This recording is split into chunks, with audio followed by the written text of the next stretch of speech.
Hi, everyone, and welcome to another episode of the Ethicast. I'm your host, Bill Coffin, and today our guest will talk about why it's okay to bring your weirdness to work. Danielle Boris is an expert in talent management, inclusivity at work, and people first leadership. She's the host of the Unboxing Humans podcast, which features conversations with inspirational people about breaking stereotypes and finding success by staying true to themselves. She is founder and CEO of the talent management platform Sandbox Together, and she works directly with organizations and teaches entrepreneurship at Cornell University's Tech campus. Prior to all of that, Danielle worked in market and brand research at BuzzFeed and on the innovation and experience technology team at Tiffany & Company. Danielle recently published her best-selling book, The Energy of Weirdos, Unlocking the Science Behind People First Leadership, which shows leaders how to tap into their team members' individuality to unlock enthusiasm, creativity, and innovation. Danielle, welcome to the show. Thank you so much for having me. Excited to be here. Your book has one of the catchiest titles I've seen in a while. I've been called a weirdo myself more than a few times over the course of my career, so I certainly appreciate where you're coming from. A lot of companies struggle with giving employees the space to bring the full dimension of themselves to work. What is the first best thing companies can do to get out of their own way when it comes to making people feel like they're welcome, bringing their uniqueness to bear in a professional environment? Yeah, it's a really important topic and something that I've always grown up in my career hearing. It was, since I was 22 and had my first full-time role, I heard bring your full self to work. Like that's what we do here, bring your full self to work. And I wasn't really sure what that meant. I said, like, what am I supposed to bring if not my full self? And the answer is my professional self. But I think companies have to remember that that takes time. Building that level of trust with your colleagues and takes time. It takes a lot of slow buildup, right? And when we force it, it can sometimes be very jarring for an employee. So it is imperative that companies, you know, do team building activities to get to know each other. But Mhm. those activities should be focused, and there's a lot of great organizations and great consultants who work with this, right? On how we can build trust so that we can develop those relationships. Because at the end of the day, relationships take time, and bringing our full selves to work also takes time. And it starts by little things. How was your weekend? And an authentic answer, right? Not, oh, it was fine. Well, what did you do? Where did you go? How was that? Real curiosity and a human to human relationship. Now, your book mentions intrinsic motivation. So, can you describe what that is, and more importantly, how leaders can use that to really fire up their employees and improve overall employee engagement? Yeah, intrinsic motivation is motivating from within. And the best way to think about it is in comparison to extrinsic motivation, which is motivating with an external factor. So think of the traditional like, carrot and stick model of motivating. The best way I like to describe it, especially when I'm on a podcast, is that you are all listening because you want to. No one is paying you to listen to this podcast. Bill, you're not offering anyone some free pizza or something that I don't know about. So you listeners are here because something was interesting about this episode. You enjoy listening to Ethicast and Bill, and that was inside of you. It was intrinsic. You're here from an intrinsic motivation. If someone were paying you or Bill was offering that free pizza, that would be extrinsic. And companies are really focused on those extrinsic factors.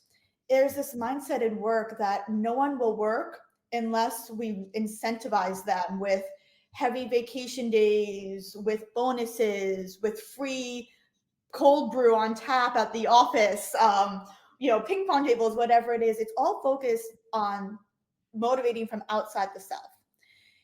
And anyone who's done something because they enjoy it, whether that is work related or not, knows that they approach that task with more authenticity, with more creativity, with more interest.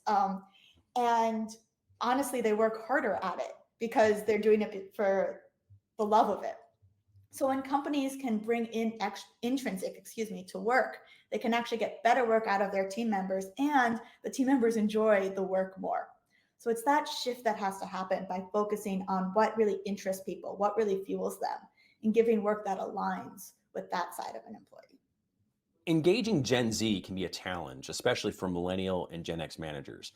Earlier this year, Ethisphere published its 2023 culture report. And in that, one of the data points we kind of surfaced was that Gen Z employees had just remarkably higher levels of workplace bullying reports over the last couple of years than other age cohorts by about, gosh, almost 30 or 40%. It was really shocking.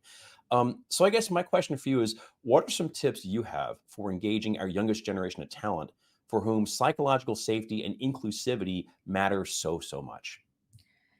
Yeah, this really comes back to that subtitle of my book, right? Which is People First Leadership. It is so easy when we're in the throes of work and we have all of this pressure from leadership to meet our deliverables, to meet our timelines, and we want to do a great job, to forget that we're working with people, not with machines. And I have a whole chapter in my book that talks about how we're humans, not machines. Remembering that your team members, especially your employees, are people first, and putting yourself in their shoes. What's going on with you? I love this example from my own leadership where I had a team member who kept sort of not missing her deliverables, but it was really like right on the mark every time. And then there were some mistakes, and I would say, old school mindset, I would have gone into this conversation with her and said, you need to do better. You need to work harder. Why are you not working hard enough? These need to be in earlier. These need to be stronger. But instead, I went into the conversation and I said, tell me what's going on. Is there something I can be doing differently that will help you? Because I've noticed that your work recently hasn't been what I know that it can be. And she said to me, oh, I'm so glad you said something, because you've been sending me, this report that I need on this day, and then it's not enough time for me to turn it around, but I didn't want to tell you when to do work because I'm the employee and you're the leader, right? And it was something so easy. It was so easy for me to send that sooner. I just didn't know she needed it. So we ended up in a really great place, and her work soared. It was just incredible what her output was after that conversation, because I went into it not with judgment, not with being accusatory, but instead saying, this is a person, and maybe I have some responsibility here too. Let's just have a conversation and see what comes of it. So that people first is just incredibly important. The last and most important question is, where can people get a copy of The Energy of Weirdos? And what is the best way for them to listen to your podcast, Unboxing Humans?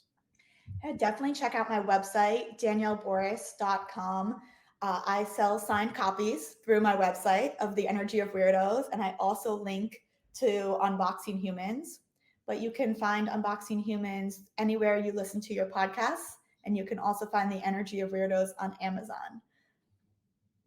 Outstanding. Well, Danielle, thank you so much for joining us. Everybody, check out The Energy of Weirdos. It's a terrific book. And Danielle, it's been wonderful to have you on the show. Thank you so much for having me. This was so much fun. I'm Bill Coffin, and this has been the Ethicast.